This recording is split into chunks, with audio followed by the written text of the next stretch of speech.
Today is Friday, May 20th, 2016, and this is the ADM Investor Services Weekly Market Review. Today's guests are Steve Freed, Vice President of Grain Research, and Alan Bush, Senior Financial Economist here at ADMIS. Steve, soy meal and soybean prices have had a wide swing this week. What's going on? I think we're still trading the lower Argentina and Brazil crops this year. Argentina had unprecedented rains and harvests, and now we think their crop is smaller, and that demand could shift to the United States. Now, this demand wasn't really supposed to shift until later in 16 and 17, but I think speculative funds are buying the market. We're pushing to new highs, which is helping crush margins. We now have nearby board crush margins over $1 a bushel. So I think the speculators are pushing the market higher in advance of increased U.S. soybean demand. The National Weather Service released their 3-month U.S. Midwest weather outlook. What did they say? First of all, a lot of private forecasters are calling for a warm, dry summer because of the switch from El Nino to La Nina. So the National Weather Service came out and said that we will see warmer temps, but they gave an equal chance of normal rains. So they really didn't answer the question for the bulls or the bears, which leads us into more uncertainty. But basically they're talking about a warmer summer.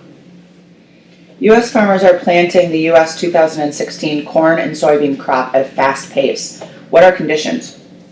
Conditions are great right now, and we're getting the corn crop in. We're going to have warmer temperatures next week, and then followed by some rain. So if I'm a corn plant, this is pretty ideal weather. Then they'll shift and move to soybeans. With the rally in soybeans, we expect them to plant a few more soybean acres and maybe switch a few corn acres to soybeans. But right now, we're off to a very good start. They are selling corn near $4 futures. Is this the right thing to do?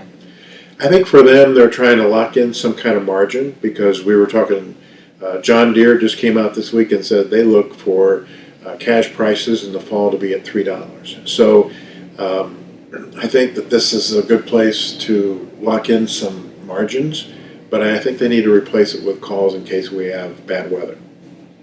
And should they be selling soybeans near 11? They sold a lot of soybeans to date. In fact, probably they've sold most of the 2015 supplies. They're doing a little bit for 2016. I expect a very wide range in soybeans over the next 60 days. And so anything low over $11, they should probably cash in on some of it. But again, replace it with calls in case we have less than normal weather. China grain and veg oil futures have dropped sharply this week. Why?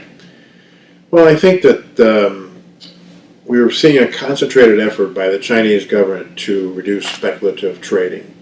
And so I think that's been weighing on the futures.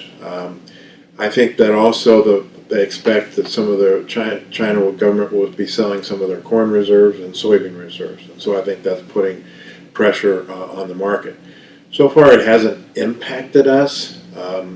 I think that the one market that it probably has seen the most impact is our soybean oil market. It has dropped along with the lower palm oil prices. Alan, stock index futures declined after Wednesday's release of the minutes from the Federal Reserve's April 26th through 27th policy meeting, which showed Fed officials believe on an interest rate hike in June as possible, if incoming data showed a strengthening economy. What is the outlook for stock index futures now? Okay, I'm thinking that stock index futures will hold in this area, and I believe that the traders that relied on the Fed commentary to get short or sell stock indices will find themselves trapped in the very near future. And the reason for that is that we feel that the Fed will not raise rates at the June meeting. The economy is not strong enough to raise rates then.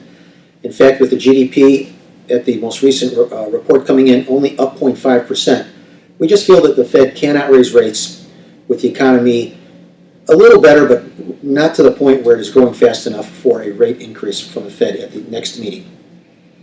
The U.S. dollar advanced to a new 7-week high as Fed officials talk up the possibility of a new term interest rate hike. Can the dollar continue to advance? Well, I think the dollar can continue to advance, but I think most of the big gains are already in. And dollar strength seems to be almost entirely due to these Fed officials, at least 7 or 8 Fed officials in the last 2.5 weeks, talked up the possibility of raising rates either at the June meeting or following meetings. I can't envision a situation where the Fed is any more hawkish in their rhetoric, not to mention the minutes from the previous meeting, which were rather hawkish as well. So I would look for just sideways to higher, but nothing as dramatic as what we've seen to the upside over the last 2 weeks in the dollar. Gold futures traded lower recently after at least 6 Fed officials in the past 2 weeks talked up the possibility of a funds rate hike at the June 14th, 15th Federal Open Market Committee meeting. How has gold market topped? Okay, well, the gold market has come under pressure for the same reason stock index futures have come under pressure. All of this hawkish rhetoric from the Fed in various forms. So I think anyone that is selling gold and is short gold will find themselves trapped very shortly, just as I believe the shorts that came into the stock market or stock index will have a similar problem. As I mentioned, the Fed is unlikely to raise rates anytime soon. In fact, they may not be able to raise rates until the end of this year. So our outlook remains the same. I'm expecting gold to hold relatively well in here, and I would expect new highs for the move above 1306 within the next 4 to 5 months in the gold market. And Steve, what's hot and what's not? Well, I think there's quite a bit of divergence right now amongst analysts, and I think that one of the things is that last week we talked about how commodities could be making a top, and I think that we saw the commodity prices break. So I think right now analysts are still trying to search for the right direction, and I think there could be some pressure in commodities. We'll be watching, I think, pretty closely, like Alan said, the gold and silver market, see if there's any capital outflow out of that market. The 2 markets that could be hot is continuing to talk about sugar. We're seeing drop in supplies in the sugar market, and sugar market making new highs.